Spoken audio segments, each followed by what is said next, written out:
Boa noite, pessoal. Estão me ouvindo? Boa noite, sim, estamos. Ouvindo. Boa noite. Bom, boa noite. Hoje o Teams está mais devagar. Desde das 4 horas a gente está tentando entrar aqui. Aí, né, verificamos que isso é um problema mundial, tá? Então, há uma instabilidade no sistema e aí algumas pessoas não estão conseguindo entrar. Obviamente, vou fazer então da seguinte forma: a gente dá uma aula mais reduzida, eu vou baixar ela, tentar postar ela no YouTube hoje mesmo e compartilhar lá no grupo de vocês, né? Só para, né, os colegas também que não puderam estar participando, poderem assistir, para que amanhã a gente dê sequência, né, da mesma forma. Então, para não prejudicar ninguém, obviamente, eu vou tentar fazer dessa forma. Eu consigo postar ela lá no YouTube lá e não precisa do Teams para poder estar assistindo ela, né? Então a gente consegue, né, resolver. Eu só espero que o Teams deixe eu baixar a aula, né? Porque senão também a gente tem outro tipo de problema. Mas vou tentar fazer o possível aqui, né? A gente fazer uma revisão também do que foi falado até aqui, que é muito conteúdo. Os colegas parecem que estão começando a entrar, então a gente tentou dar algumas opções para tentar fazer para poder estar participando dessa aula, né? Então vamos lá, vamos iniciar aí se o Teams, né, a gente vai tentando melhorar e tomara que amanhã já esteja totalmente regularizado e amanhã a gente, né, dá uma aula mais estendida aí para poder falar sobre tudo. Então, vou iniciar aqui, pessoal, compartilhando aqui.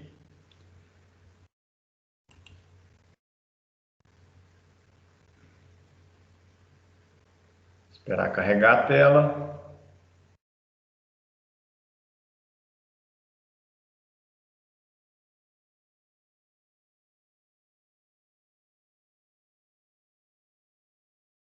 Acho que foi. A tela está compartilhada, né, pessoal? Paint. Tá sim. Beleza. Valeu. Então, pessoal, vamos ver se vocês estão lembrados de algumas coisas que a gente falou né, durante o semestre aí, para poder a gente ter uns exercícios, começar a fazer exercícios, começar a tentar consolidar aí o que foi discutido. A gente falou muito a parte de cartografia até aqui, né? A gente chegou a falar como que faz as coletas, né, como é que faz esse tipo de levantamento, falamos alguns tipos de equipamentos e tudo mais. Então, vamos lá. Eu mexo com mapeamento, tá? Tem que fazer algum tipo de mapeamento. Eu vou classificar isso, tá? Em 3 metodologias para poder fazer um mapeamento, tá? 3 metodologias. A gente vai dividir em 3 metodologias. Qual que é a primeira metodologia que vocês acreditam aí que a gente pode estar desenvolvendo, fazendo mapeamento? Qual técnica? Quais tipos de equipamentos? Vou dividir em 3 o nosso assunto aqui de hoje. Alguém tem alguma sugestão? Quais equipamentos, pessoal? Qual a metodologia? Estação total. Estação total. Boa. A estação total, pessoal, como vocês viram, né? Eu cheguei a mostrar no laboratório via vídeo. É um equipamento que vai me dar medições de ângulo e distância, tá? Como ela me dá esses ângulos de distância, ela vai me dar um tipo de levantamento. Deixa eu pegar o texto aqui.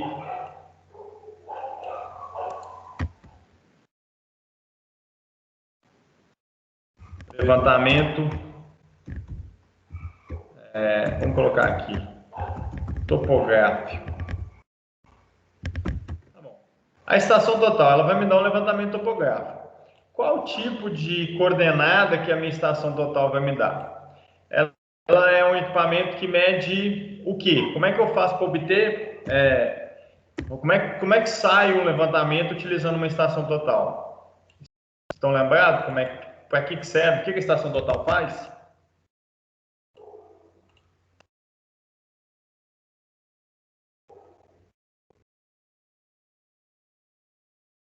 Qual que é o objetivo da estação total? Alguém lembra do que foi falado?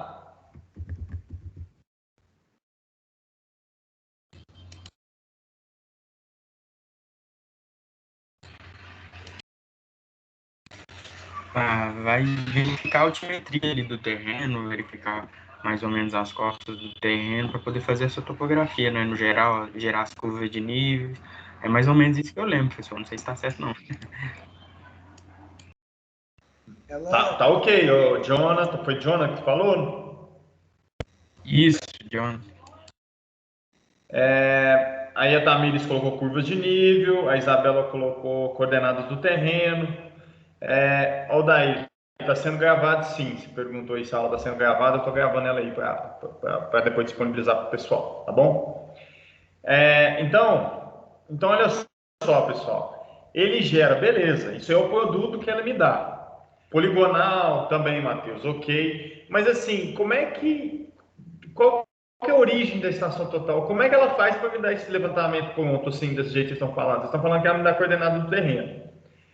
Vocês estão me falando que ela gera curva de nível, que ela faz poligonal, que ela gera toda a topografia do meu terreno. Mas como? Como que ela trabalha? Como é que ela chega nesse nível? O que ela coleta no campo? Vocês lembram? Qual que é a coleta da estação total no campo?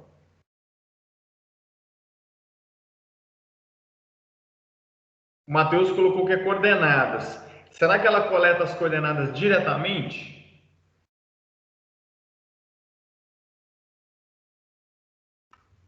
O que vocês acham? Diretamente ela calcula as coordenadas ou a gente tem que calcular as coordenadas? Muito bom, Danilo. Danilo falou que é ângulo. Apenas o ângulo é suficiente? Como é que ela calcula as coordenadas no meu levantamento? Da onde que sai, né, o meu projeto? Patrícia colocou altitude e latitude. Aí na estação total não.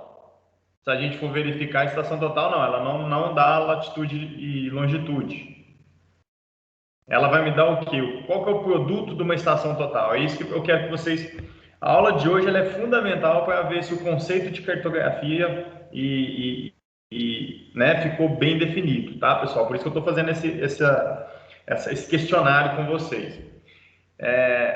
Localização no mapa geográfico. A estação total, será que me dá isso? Ela tem, a estação total, ela tem um GPS ali, ela me dá a coordenada geográfica. A Tamires colocou pontos. Aí joga algum programa e gera superfície.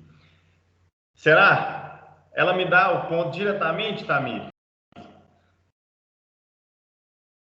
Essa é a questão. Tô jogando para ver se vocês conseguem chegar lá. Tudo que vocês estão me colocaram para mim aí são produtos que a estação total me dá. O Danilo chegou a colocar ângulos. Está faltando só mais uma coisinha aí para a gente ter a possibilidade de fazer o mapa. Além de ângulos, o que mais que ela tem que medir no campo para poder depois gerar as coordenadas igual vocês falaram? Distâncias, isso aí. Acho que o Pedro colocou bem. Então, olha só, distância e ângulos, pessoal. Então, a estação total, né, no caso aí, a Patrícia colocou em metros, ela vai fazer a medição em metros também. E como é que ela faz para fazer o levantamento, então, com a estação total? A estação total é um equipamento que vai estar colocado aqui, ó. Deixa eu fazer um eixo cartesiano aqui. Aqui. E um aqui. Aquele equipamento amarelo que eu mostrei para vocês lá na sala, lá no vídeo. Aquilo ali é a estação total. Ele me dá, gente, o objetivo da estação total é ângulo e distância. Então, eu vou ter ângulos e distâncias. Então, a minha estação total ela vai ser colocada aqui, por exemplo. Eu vou lá e coloquei minha estação total aqui, ó. Tá? Então, peguei o tripé, coloquei um piquete aqui e coloquei a estação aqui. E com isso, tá? Com a minha estação total, eu vou, por exemplo, coletar alguns pontos, mas ela não coleta ponto, ela coleta ângulo. O ângulo é relacionado ao norte, por exemplo.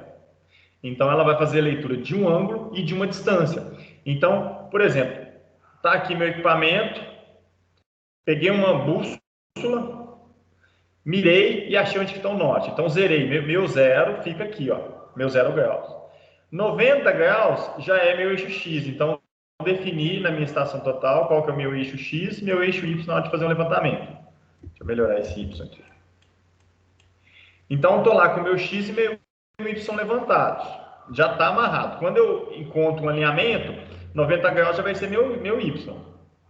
Fiz ao contrário, né, pessoal? É X de cá, aqui é Y e aqui é X.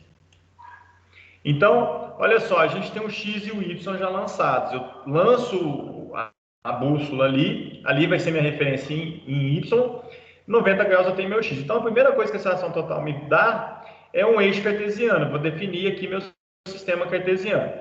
Ele é arbitrário, pessoal. A estação total não me dá coordenadas geográficas, então ele não tem amarração aqui com o globo terrestre. A estação total ela é livre, né? Só vou depois pegar ângulos. Por exemplo, faz de conta que... Deixa eu pegar uma reta aqui, fica melhor. Aí, a primeira coisa que ele vai fazer aqui, ó, é achar um ângulo e uma distância. Tá aqui meu primeiro ponto. Então, esse aqui é meu primeiro ponto. Aí, depois, eu tenho outro ângulo. Aqui o outro ângulo. E uma outra distância medida na estação total. O equipamento me dá um relatório, uma planilha de ângulo e distância, nome do ponto, o que é o ponto, para que ele serve, tudo mais. Então, ele me dá uma planilha no final das contas. Então, aí faz de conta que eu tenho outro ponto aqui, ó. Aí ele vai lá novamente, eu vou ter um ângulo, o ângulo vai sair daqui e vai vir até aqui, e eu vou ter essa distância aqui. E por fim, né, por exemplo, se for um lote, estou simulando como se fosse um lote, eu vou ter um outro cara aqui, por exemplo, aonde eu vou ter mais um ângulo. Opa, peguei o desenho errado. Aí eu vou ter mais um ângulo aqui, que todos são azimuths, e eu vou ter essa outra distância aqui. No final, como é que eu sei que isso aqui é um lote, um terreno e tudo mais? Através do ângulo e distância eu vou ter um ponto, eu vou gerar um ponto. Deixa eu pegar o vermelho aqui. Eu vou gerar um ponto aqui, um ponto aqui, um ponto aqui, um ponto aqui. Então, isso foi definido na hora do meu levantamento. Todos os pontos que eu estou andando com o equipamento, faz de conta que aqui tem um muro, outro muro, outro muro, outro muro. Isso aqui seja um lote, né? Se isso aqui for um lote, eu peguei os 4 vértices do meu lote. Aí, depois eu levo isso no AutoCAD, por exemplo, no software de topografia. Ele vai me dar ângulo e distância através de x é igual a distância vezes seno do azimuth, e meu y vai ser igual a distância vezes cosseno do meu azimuth. Então tá aí. Com isso, eu vou ter ali meu lote levantado. Deixa eu pegar aqui a poligonal. O meu lote é isso, isso, isso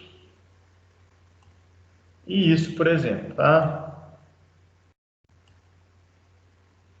Tá aí meu lote. Então, essa foi a forma de conseguir fazer um mapa, né? Aí depois o resto, obviamente, eu vou pegando uma infinidade de pontos. Aí eu consigo ter as ruas. Aí a rua vou pegando, na reta eu pego 2 pontos, aí vai ter na curva, eu vou pegando mais pontos e vou detalhando. Então, lembre-se disso, a estação total ela vai me dar uma coordenada, a gente chama de coordenada arbitrária. A gente não tem informação geográfica sobre isso. Eu posso chamar aqui de 0, 0, e aqui vai ser 10, 10, 20, 10 e por aí vai. Então, eu estou com uma coordenada absoluta ali, né, uma coordenada qualquer que eu iniciei para poder fazer todo o levantamento. Então, essa é a primeira forma de fazer um levantamento topográfico, utilizando a estação total, tá bom? Ok? Com relação a essa discussão da estação total, pessoal?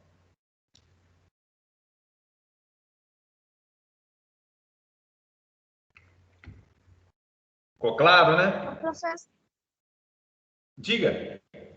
pode só repetir para mim? O y é d vezes? D vezes cosseno, Obrigada. tá? Cosseno do azimuth aqui também. Opa.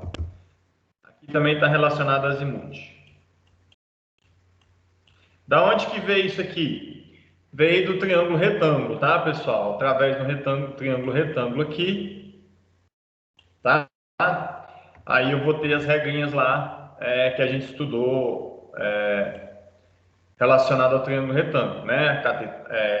Hipotenusa, aqui está o meu ângulo, aqui está o meu cateto adjacente, aqui está o meu cateto oposto. Com isso eu vou ter as fórmulas, né, de calcular seno, cosseno e tangente desse cara aqui, tá? Depois lá na frente a gente vai ter um pouquinho mais de prática relacionada a essa parte de trigonometria plana, tá? A gente vai ter uma revisão mais aprofundada sobre isso aqui, tá? Mas isso aqui é só para dar uma relembrada em vocês aí com relação, né, de onde que veio. Como diz o Fischer, sétimo ano. Fischer é uma figura, realmente, sétimo ano, pessoal. Mas é coisas que, se a gente não ficar esperto, a gente vai esquecendo também, né, Danilo? Então, a gente vai ter uma aula de revisão trigonométrica para vocês estarem relembrando tudo isso aí, tá bom? Aí a gente vai falar sobre lei dos senos, lei dos cossenos, Pitágoras, tá? Coisas que a gente precisa estar relembrando sempre na engenharia. Vocês vão ver, topografia é puro sétimo ano mesmo, tá? É muita coisa relacionada aí, relacionada à parte de trigonometria. Aliás, essa matemática toda, a engenharia veio dessa matemática toda, né? A gente pode pesquisar aí que as maiores descobertas da área de engenharia vieram aí do pessoal da matemática, né? Onde o pessoal conseguia realmente desenvolver todos esses modelos, e naquela época a gente ficava assim, nossa, para que eu vou estudar esse cara aí? Aí é só entrar na engenharia, vocês percebem que vocês vão usar sempre, tá? Então a gente vai falar bastante aí, topografia puro, trigonometria plana, e tá aqui.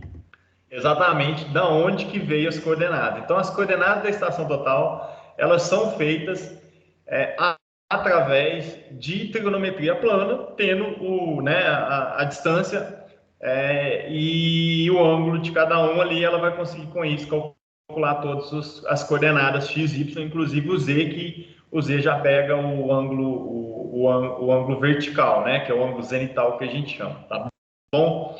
Então, com relação à parte de teoria mesmo, né, de levantamento topográfico com estação total, é isso aí que eu quero que vocês entendam. A estação total, ela te dá umas coordenadas arbitrárias ali, elas não têm relação com o globo terrestre, é aleatório, tá, as coordenadas. Eu vou ter apenas uma inicial e o resto vai depender da inicial. Quando eu faço o levantamento de campo com estação total, eu chamo o primeiro ponto de 1000, 1000 e 1000.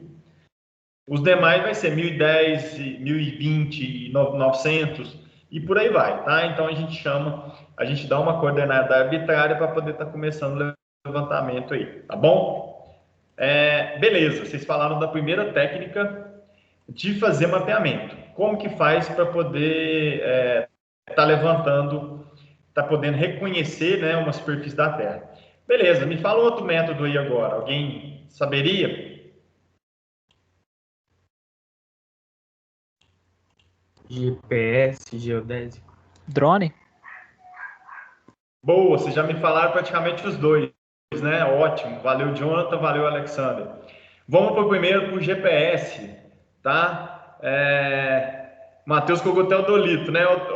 Matheus, teodolito é a mesma coisa da estação total, tá? A única diferença é a idade mesmo, mas lembrando, tá, pessoal, quem já viu o funcionamento do teodolito, ele é uma estação total, só que antiga, sem tecnologia. Então a leitura não era feita eletrônico, não tinha tudo digital, já não tinha a distância bonitinha ali. Você tinha que fazer leitura nas réguas e você usava mais trigonometria ainda. Você tinha que fazer uma leitura num negócio chamado mira, que era uma confusão danada, dava muito erro. Então a estação total é evolução, né, do teodolito ainda bem, tá? Depois a gente vai ter uma aula prática que vocês vão simular como que era o teodolito. Aí vocês vão ver, aí vocês vão começar a valorizar quem mexia com topografia há 30 anos atrás. Exatamente, raiz mesmo. Muito complexo, tá? Vocês vão ver a dificuldade que era fazer levantamento com, perdão, com o tal do teodolito. Ótimo. Então, foi falado do GPS geodésico. Beleza, deixa eu voltar para minha telinha do Paint aqui, que eu tinha saído. Isso aqui. Então, cadê meu textinho? Tá aqui. Vamos lá colocar agora. Levantamento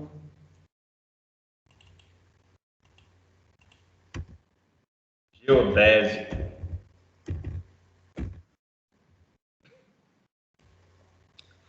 Então, como é que é feito o levantamento geodésico? O levantamento geodésico, diferente da estação total, ele vai ser feito por um equipamento, tá? O próprio nome, né? Geodésico, está relacionado com a forma da Terra. Então, esse levantamento geodésico ele vai ser feito por equipamento de precisão chamado GPS GNSS, tá? Então, deixa eu digitar mais uma coisinha aqui, então. S/GNSS. Como eu falei para vocês, o GPS é um sistema de navegação, radionavegação americano, é uma marca. O nome ficou porque ele foi o primeiro, mas hoje a gente tem o GPS, tem o Galileu é da União Europeia, a gente tem o Compass, que é da China, a gente tem Galileu, Compass e, deixa eu ver se fugiu, Beidou, da China, que são os sistemas, né, que a gente utiliza hoje no GNSS. Então, o GNSS é um conjunto de sistemas que pega satélites de vários outros, né, não só do GPS, mas pega dos outros. Então, com isso, eu tenho normalmente 18 satélites sendo rastreados no GPS, ou né, no software, no equipamento, né? E com isso a precisão ela vai melhorando. Como que é feito o levantamento de GPS? Ele pode ser feito pela técnica RTK, deixa eu pegar o textinho aqui de novo. RTK ou pós-processado. As duas formas de fazer um levantamento de GPS aí com precisão. A ideia é praticamente a mesma. Deixa eu desenhar aqui.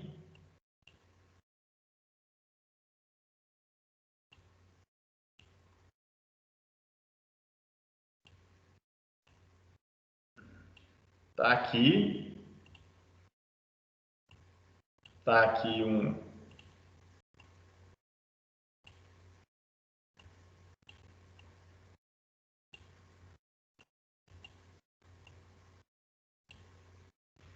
Então, esse cara a gente chama de base e esse cara a gente chama de rover, móvel, tá? Então, quando ele está lá no céu, deixa eu colocar um satélite aqui no céu aqui. Então, quando está lá no céu, pessoal, os dois aqui receptores, eles estão coletando os sinais do satélite. Existe uma distância, todas as coordenadas do meu satélite estão lá sendo anotadas, então o satélite tem a coordenada dele. Depois disso, né, ele tem as coordenadas do satélite ali, o satélite manda informação para cada um dos dois. Então o satélite já tem a coordenada dele já estabelecida pelo sistema, e com isso ele manda uma distância, deixa eu pegar uma linha aqui mais clara. Espera aí que eu... Pronto. Aí aqui, ó, ele vai fazer... Amarelo aqui. Ele vai fazendo essas distâncias aqui, ó. A distância desse cara para esse, a distância desse cara para esse, e por aí vai. Então, com isso, ele vai ter o quê? Ele tem as coordenadas desses satélites, as coordenadas desse satélite através de matemática, trigonometria, vai me dar as coordenadas corrigidas desse cara aqui, ó. Esse cara aqui, então, como referência. Então, esse cara ele vai ter uma amarração aqui, ó, de... Deixa eu pegar aqui o texto. ele já vai ter uma amarração aqui de norte, este e H de altimetria, tá? A gente chama normalmente de altitude. Então, esse cara já tem as coordenadas fixas. Com isso, os mesmos satélites vão mandar sinal para esse outro, e com isso, esse cara aqui vai corrigir as coordenadas dele. Então, deixa eu pegar o amarelo aqui de novo. Então, eu vou ter essa situação aqui. Pegou uma cor diferente, não tem problema não. Então, olha só, isso é uma triangulação. Tem vários jogos de triângulos aqui, e com isso, esse cara aqui, quando as coordenadas dele estão fixas e esses aqui estão fixas, ele vai fazer um negócio chamado ajustamento, e com isso, esse ajustamento, ele vai me dar essa correção aqui, ó, desse cara aqui, com a coordenada correta, então o GPS GNSS, ele vai me dar através de radionavegação, ele tem as coordenadas dos satélites, os satélites vão verificar a coordenada desse cara que é a base, e com isso ele vai corrigir na hora as coordenadas desse outro cara. Então eu estou fazendo uma amarração, esse cara aqui está sendo corrigido pelos 4 satélites no mínimo, e está sendo corrigido pela minha base.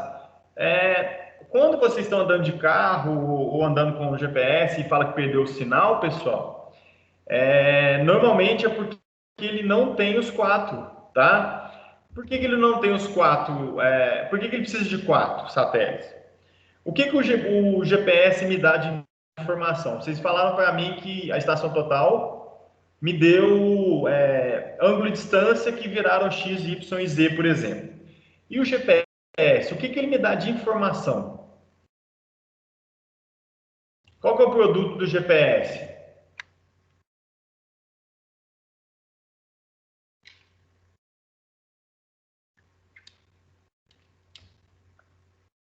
Coordenadas, isso aí. Ele vai me dar x, y e z, já referenciado, e tem uma quarta dimensão que o GPS me dá. Alguém saberia me dizer? Algum chute? Ele me dá o horário, o local que eu estou e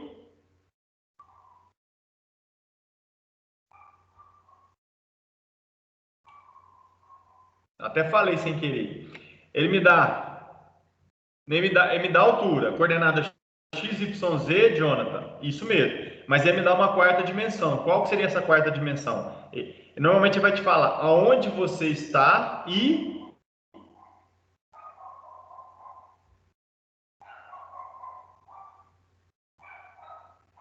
qual que é a quarta dimensão que o GPS me dá?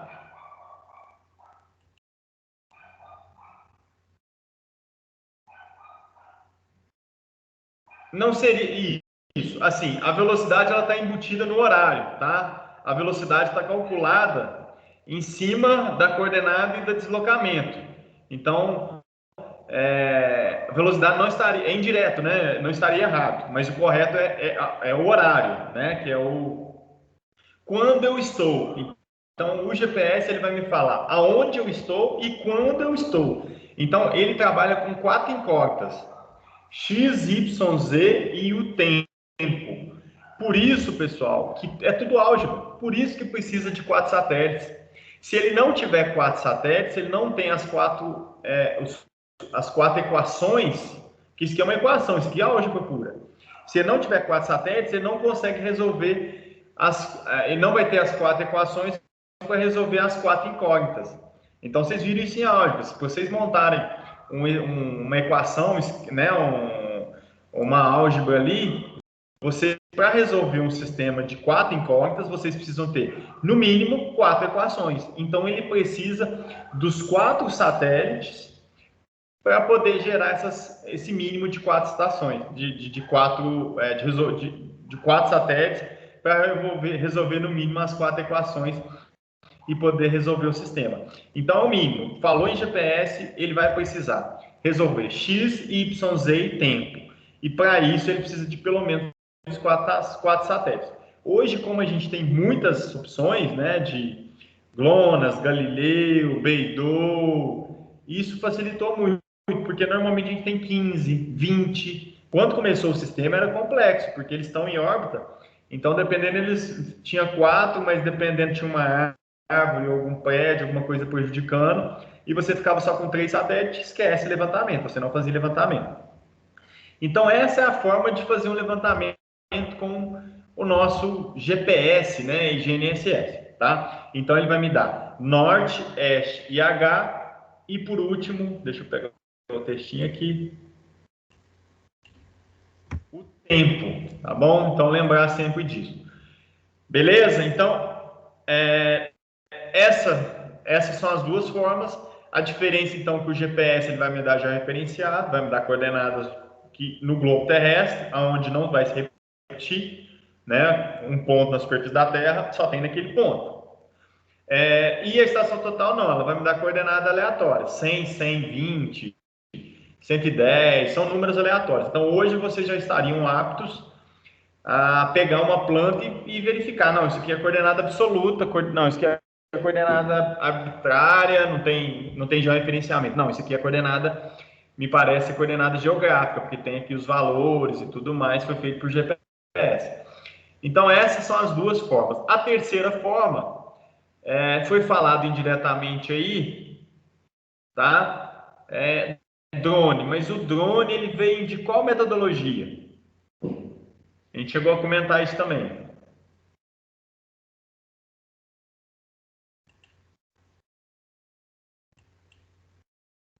Fotometria, como é que é? Eu esqueci a palavra. Fotogrametria?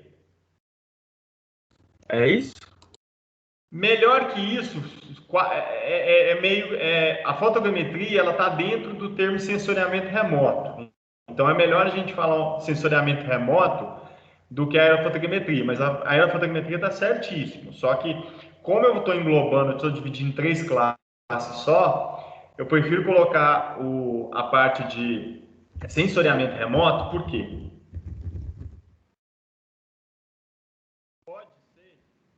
Para não ter a minha quarta opção, que seria a minha quarta opção nesse caso aqui, pessoal, seria, por exemplo, fazer levantamento com laser. O laser, para mim, vai entrar como sensoriamento remoto. Então, ele não é uma foto, é uma nuvem de pontos também. Então, por isso que eu classifico em 3, que fica mais fácil de entender.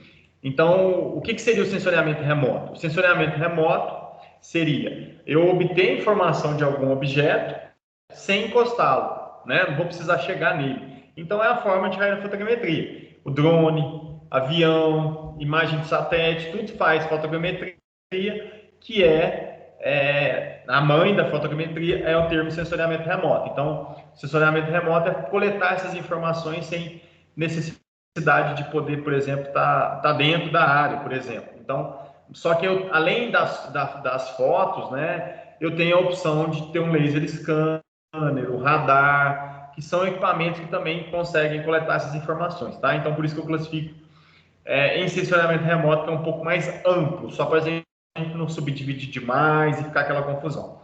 Então, assim, para a vida profissional de vocês, eu oriento até então, né, são essas 3 tecnologias.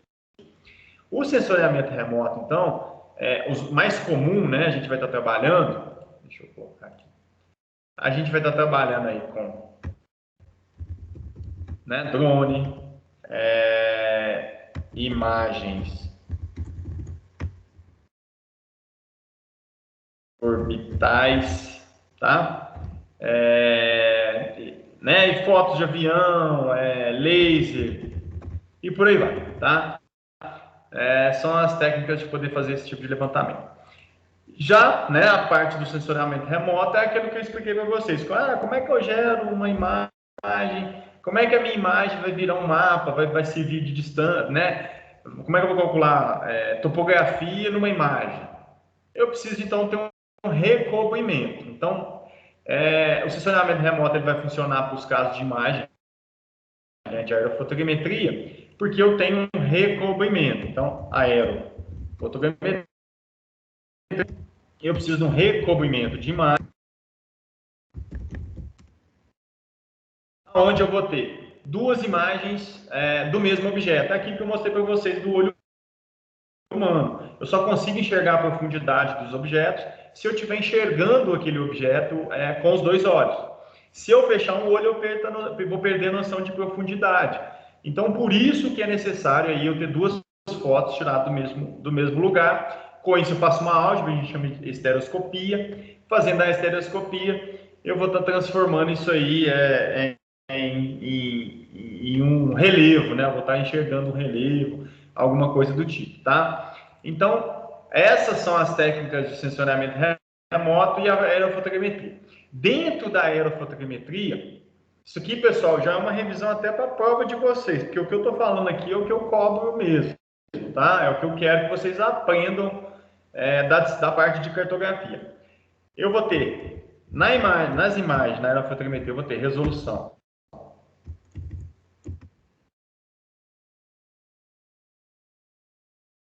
Espectral. Resolução espacial, resolução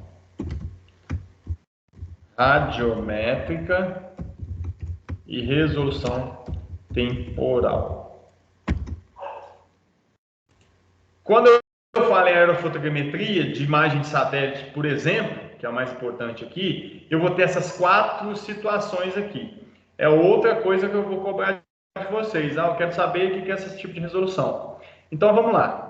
Vocês saberiam me falar algum dessas resoluções aqui, o que significa já?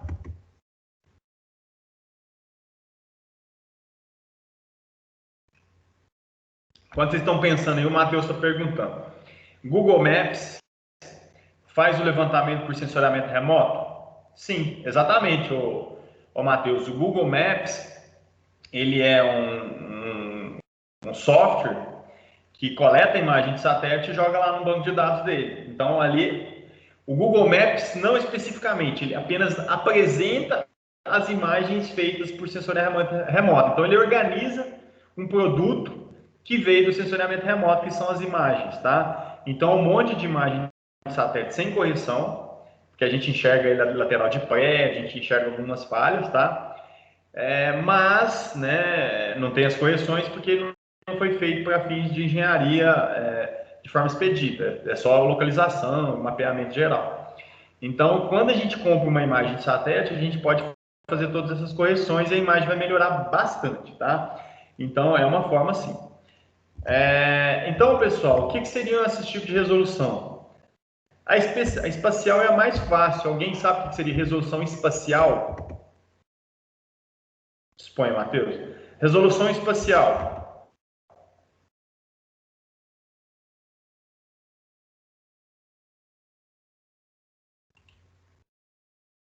Que é a mais fácil, hein, pessoal? O que eu enxergo quando eu vou dando muito zoom numa imagem?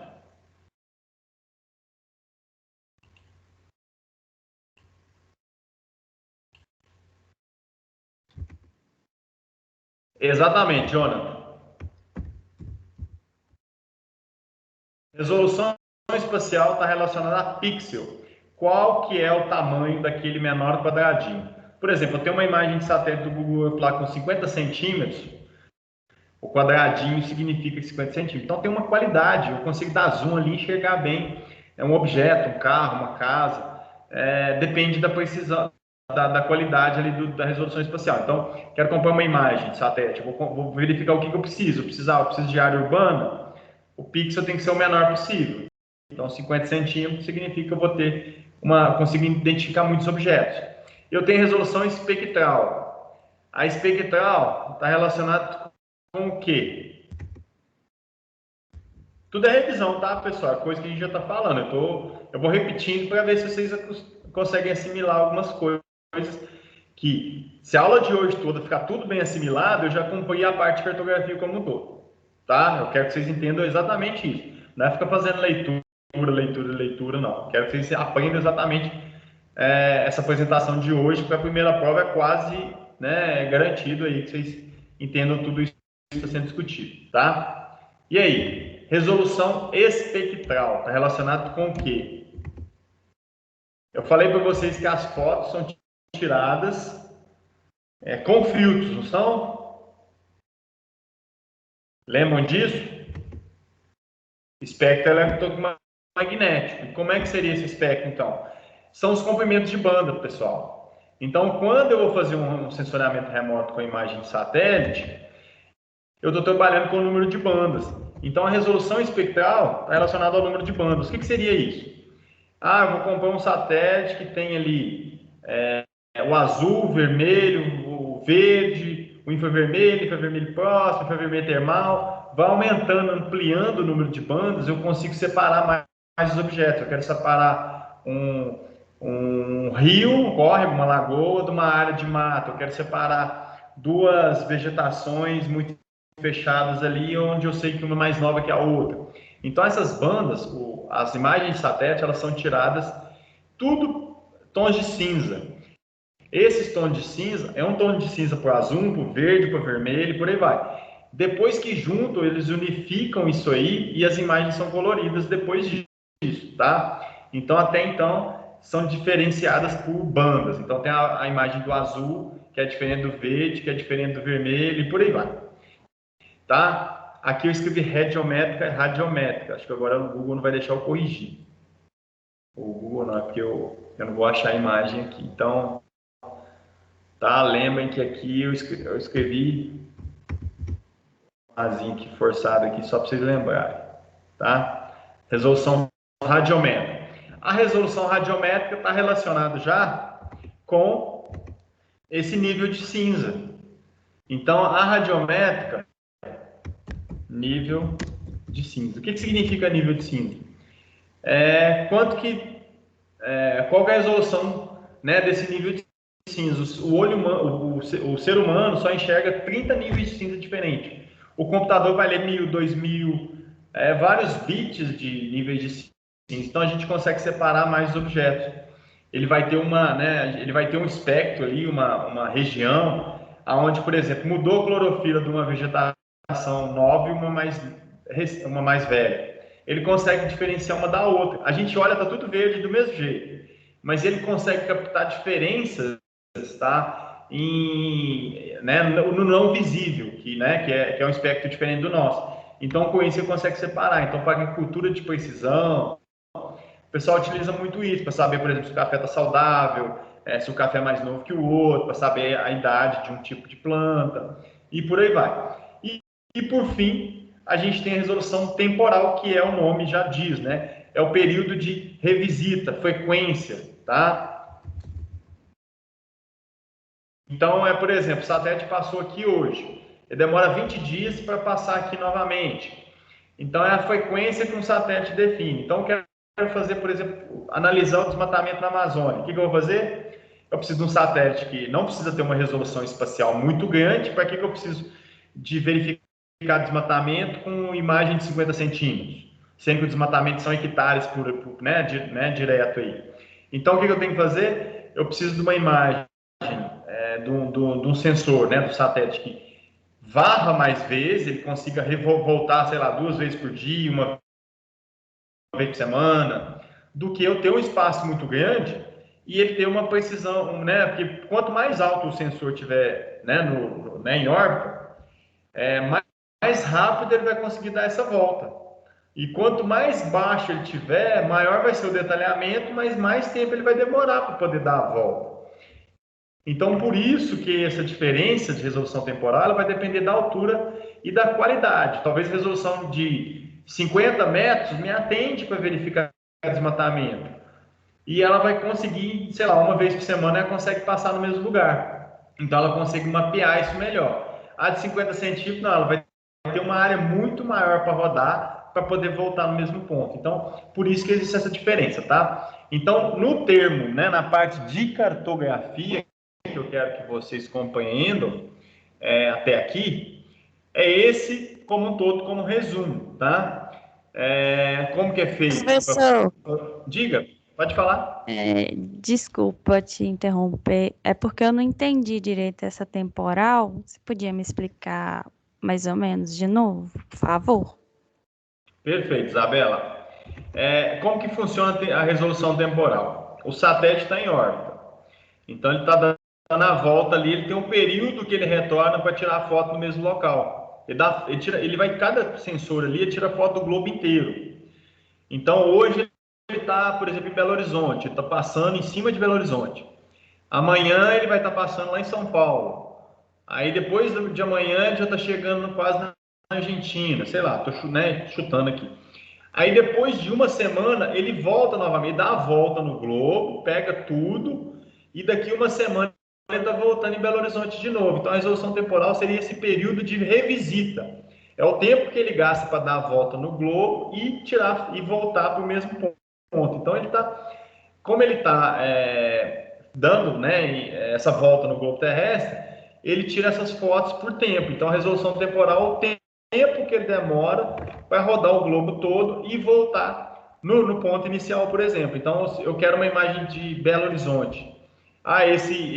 Esse sensor aqui, esse satélite, ele consegue, um mês, a cada mês ele tira uma foto em Belo Horizonte, porque no resto dos outros 29 dias ele está tirando foto no resto no resto do globo. Então essa que é a resolução temporal, é o tempo que ele demora para dar essa volta como um todo. Tá? Ficou mais claro assim, Isabela, como é que é essa resolução? Era isso a dúvida? É isso mesmo. Obrigado, viu? De nada. E só para enfatizar, pessoal, aquilo que eu falei, assim, quanto mais alto tiver o meu sensor, mais rápido ele é. Tá? Isso é questão de recobrimento.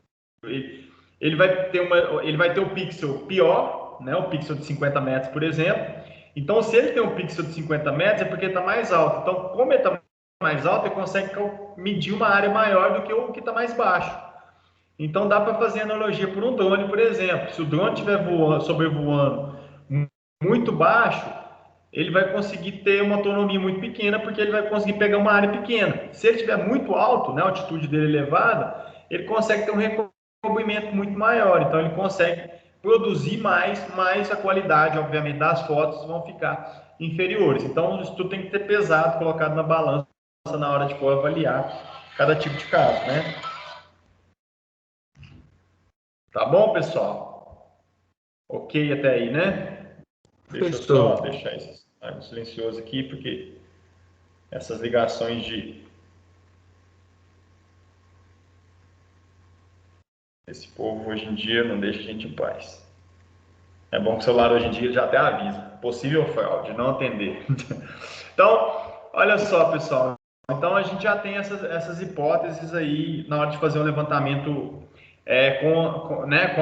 com as três opções aí, que são as mais comuns aí. O geoprocessamento está aqui dentro, o sistema de informação geográfica está aqui dentro, tá? Tudo, né, é feito, o sistema de informação geográfica ele vai precisar, aliás, o sistema de informação geográfica ele precisa dos três sistemas, dependendo, né? Ele pode ter um levantamento de geodésico, pode ser um topográfico e depois ter uma amarração.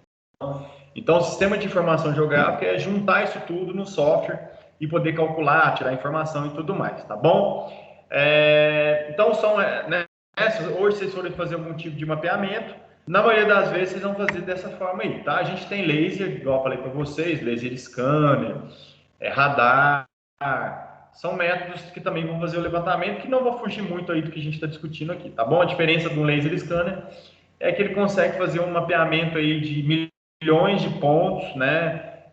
De uma situação exatamente porque ele tem seu próprio, né, leitor ali, ele manda um feixe de luz e recebe.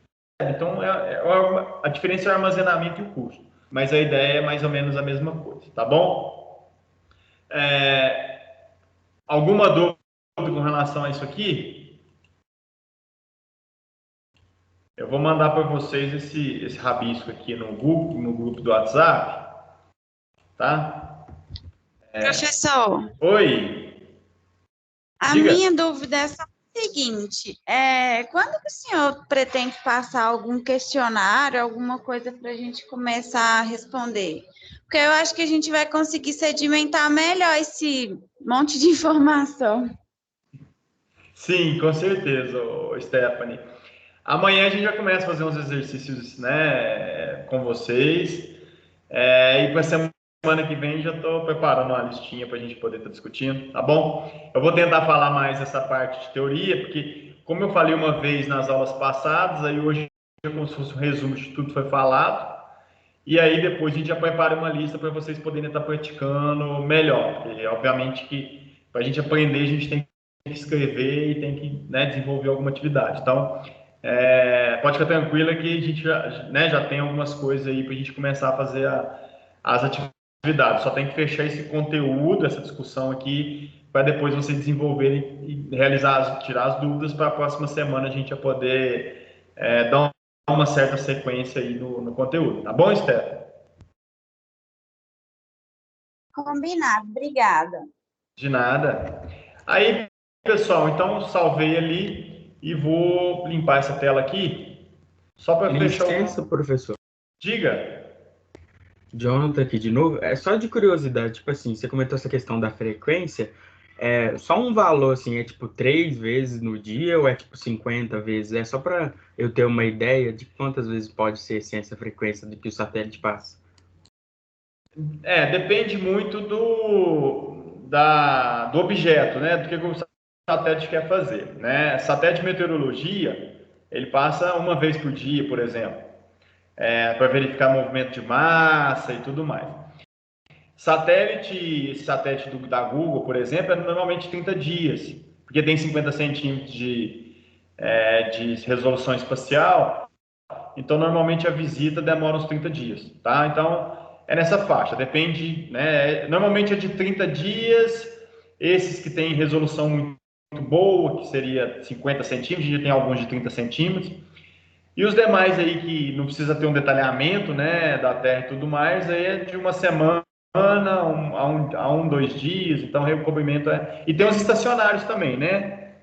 Tem alguns que são estacionários para fins de verificar questões climáticas também, então tem essas diferenças aí. Lembrando que o satélite de sensoriamento remoto não tem nada a ver com o satélite de GPS, tá, pessoal?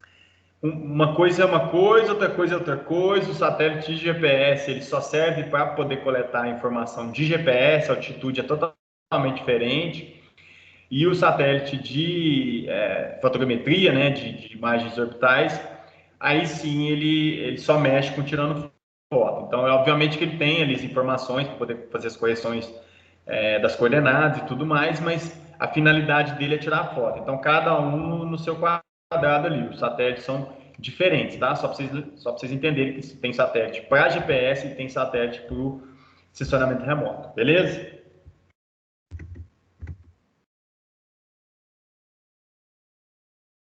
Então, para fechar, né, o conteúdo de hoje aí, vamos lá.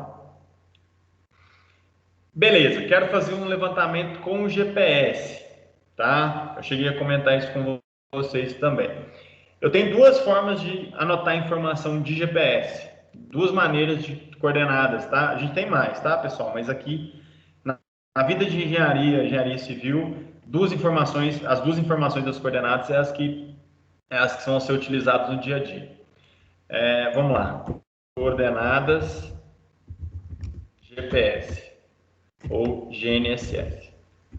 Quais são as duas? Vou dividir em duas formas para ficar bem fácil. Quais são as duas formas de fazer levantamento com GPS, pessoal? Quais são os dois produtos que o GPS vai me dar? Coordenadas, tá? X, Y, Z e altitude. Mas quais são os valores? Como é que funciona isso?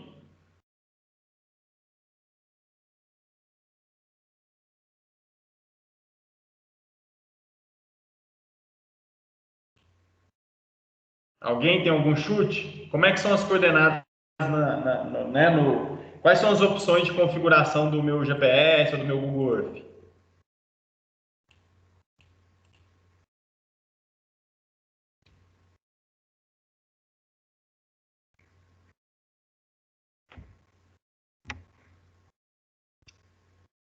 Vamos. Jonathan falou ganhar os minutos segundo. Ótimo. Então a primeira opção que eu tenho. A Stephanie falou que recorda muito do minuto relacionado a ganhar o minuto segundo, né, Stephanie? É isso? Que são. Oi? Diga. É isso mesmo. Perfeito. Então, vocês mataram o primeiro objetivo aí. O primeiro objetivo, então, é trabalhar com um negócio chamado coordenadas geográficas, tá? Vamos lá. Opa. Então, coordenadas geográficas. As coordenadas geográficas, eita. As coordenadas geográficas, pessoal, elas vão ser dadas em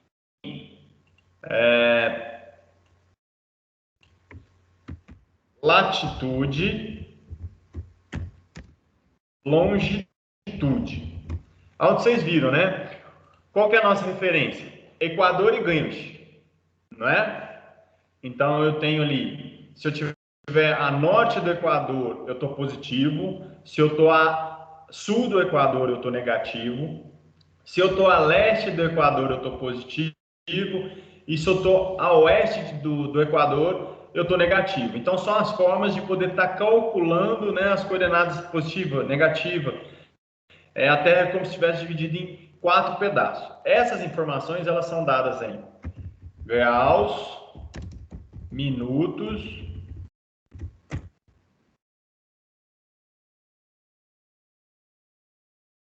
segundos. Então tá. Se vocês hoje fossem fazer um levantamento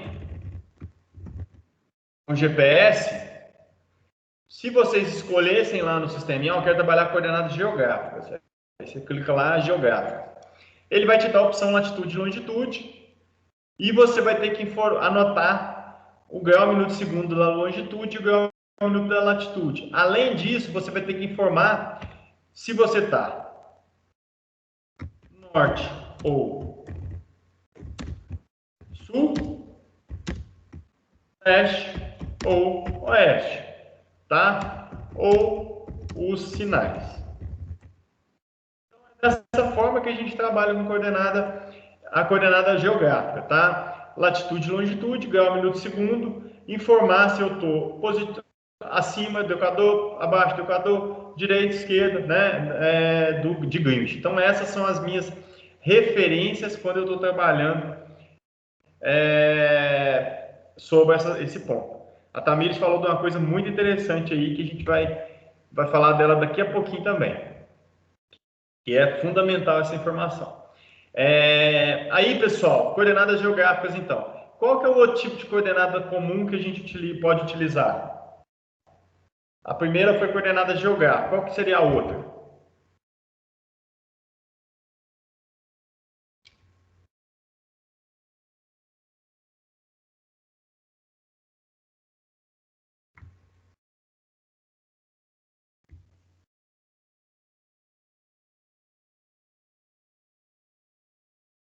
É fácil calcular a coordenada em cima de...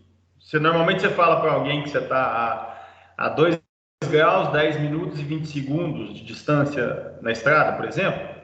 Normalmente a gente fala em quê? Como é que a engenharia trabalha isso?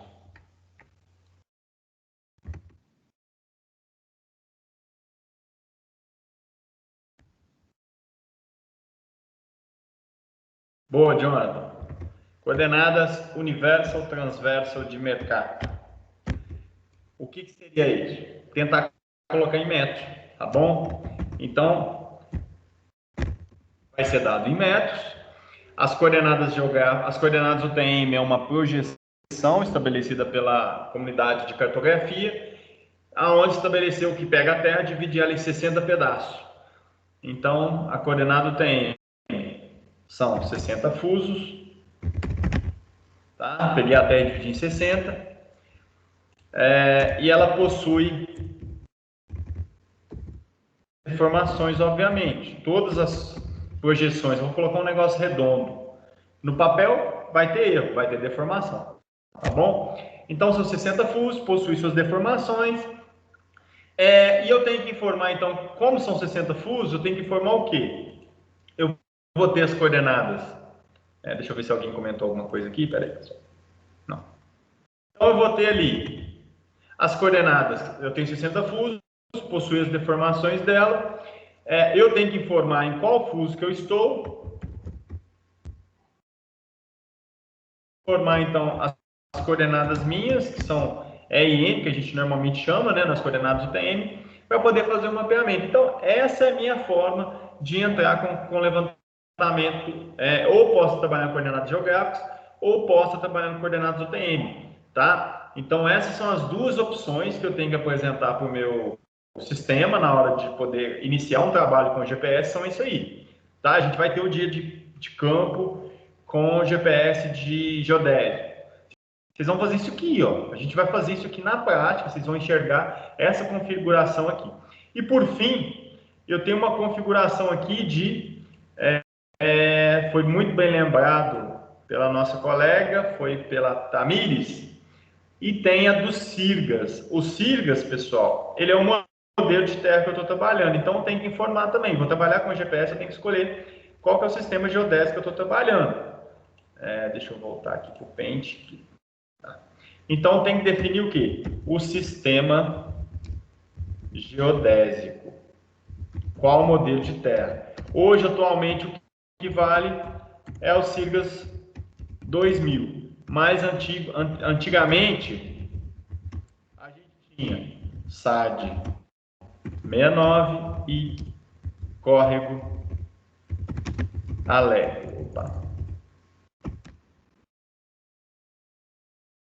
Então tá aí os sistemas que a gente tinha.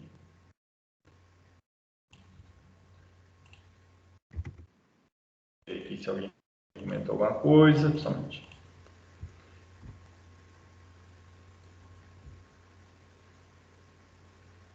Professor, me recordo que são E e N que informamos juntos com o FUS. Exatamente, Stephanie, é isso mesmo. Tem que informar o nosso N e o nosso E seria nosso X e Y. Então, quando a gente fala, cadê a aula aqui? Quando a gente fala, então, com relação às coordenadas do TM, a gente vai ter o E corresponde ao nosso X e o N corresponde ao nosso Y, tá ok? Então, é a forma de representar. Então, trabalhando aqui, eu vou ter, então, que definir quais são o sistema de coordenadas que eu vou estar trabalhando, né? Se vai ser geográfica ou TM. Definido isso, eu tenho que definir essas situações aqui para poder depois chegar nessas coordenadas e definir qual que é o meu sistema geodésico Sirgas 2000, que é o mais atual. Vou salvar isso aqui.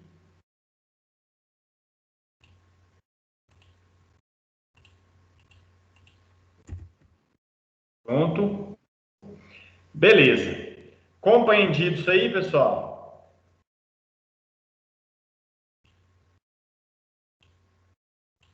Professor, Diga. me deu um branco aqui. O X é qual mesmo? É o norte? Como é que O é? X é o E. É o leste. É o leste. Ah, E então o tá. N é o Y, tá? Ah, obrigada. De nada. Isso tem hora confunde. Aí, para não confundir, vocês colocam no papel. Tipo, norte está no sentido norte-sul, obviamente, né? Aí ele vai ficar sendo Y, tá? Então, lembrou do norte, você lembra qual é a direção dele. A direção dele é para cima, então ele vai ser o Y.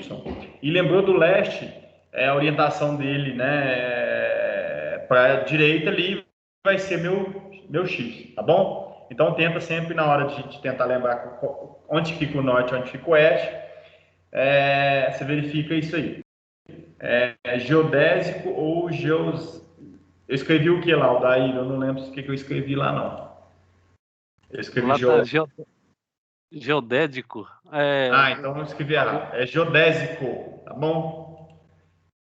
Eu já gerei uma imagem, não tenha como mexer, mas aí vocês... É geodésico, tá? Foi só a digitação na correria aí. Tá bom? É geodésico, então. Deixa eu descompartilhar a tela aqui. Então, só antes de fechar aqui, pessoal, só para mostrar lá, para a gente... Deixa eu voltar aqui. Deixa eu ver se a tela do Google aqui vai aparecer para vocês aí, só para eu poder consolidar o que eu falei para vocês. Está carregando aqui.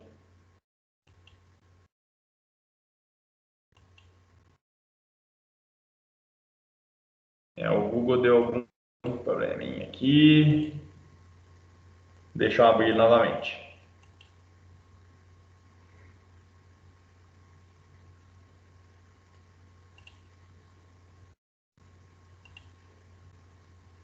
Estou abrindo ele aqui novamente só para poder né, fechar esse conceito como um todo. Então, assim, o essencial é isso, tá? Tudo que foi falado até hoje de topografia foi resumido nessa discussão de hoje. Eu quero, obviamente, que vocês leiam, tem até um material lá já complementar para vocês poderem dar uma lida. Compartilhei o Google aí, vejam se está ok o compartilhamento, por favor.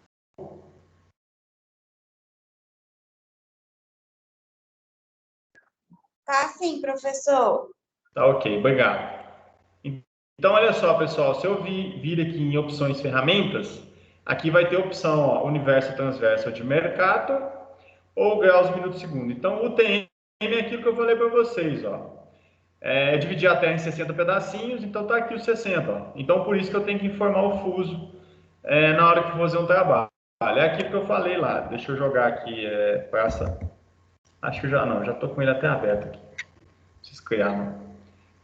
Deixa eu ir lá na praça Raul Soares, só para mostrar para vocês como é que é feito, né, essas coordenadas.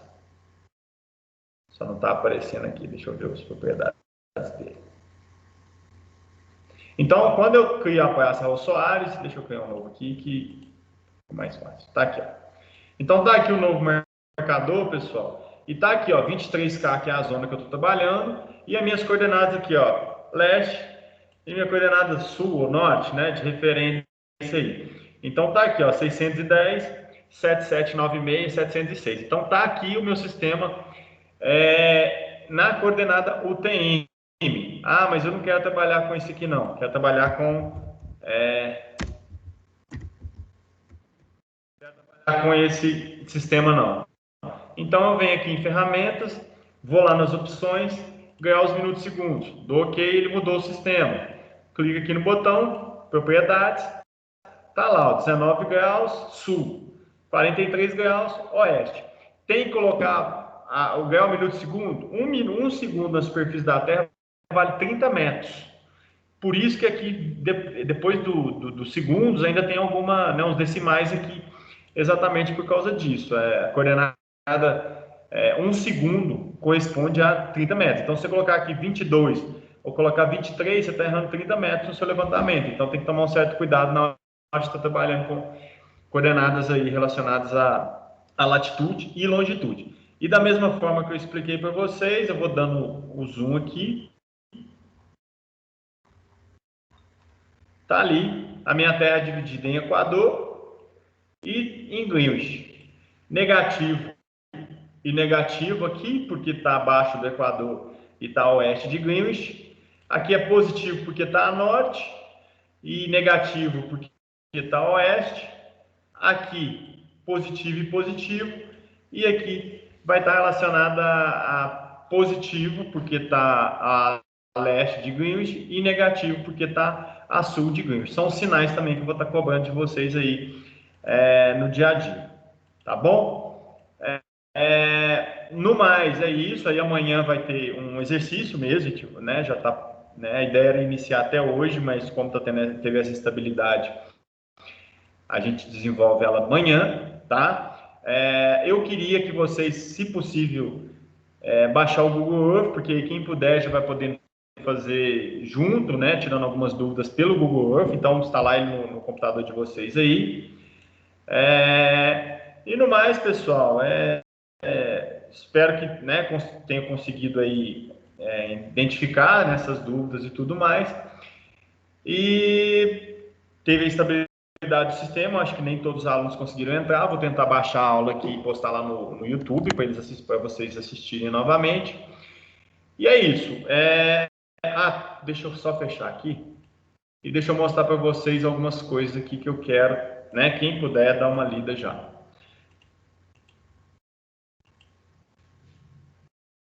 Que eu esqueça. Aqui.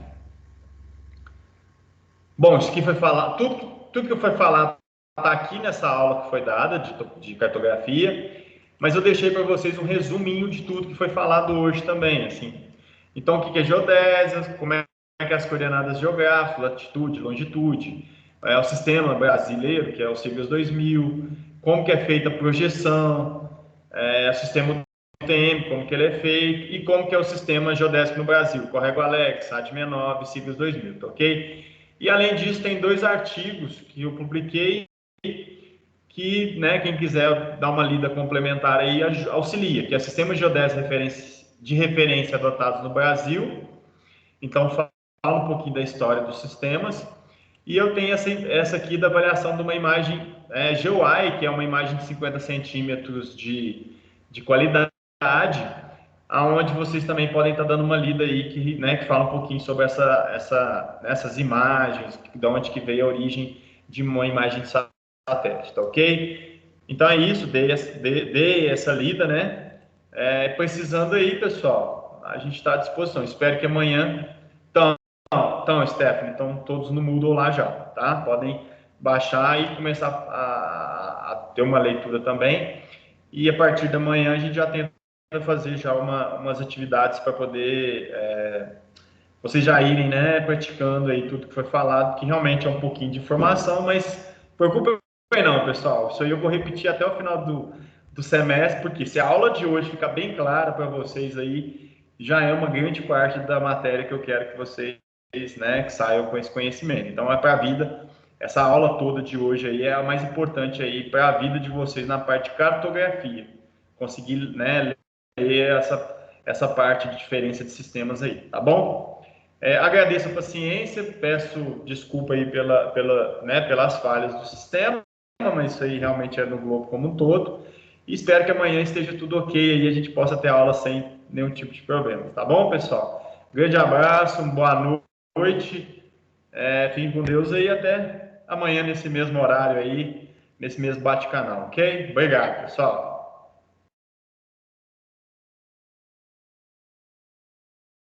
Obrigada, professor. Até amanhã. Valeu, até a próxima.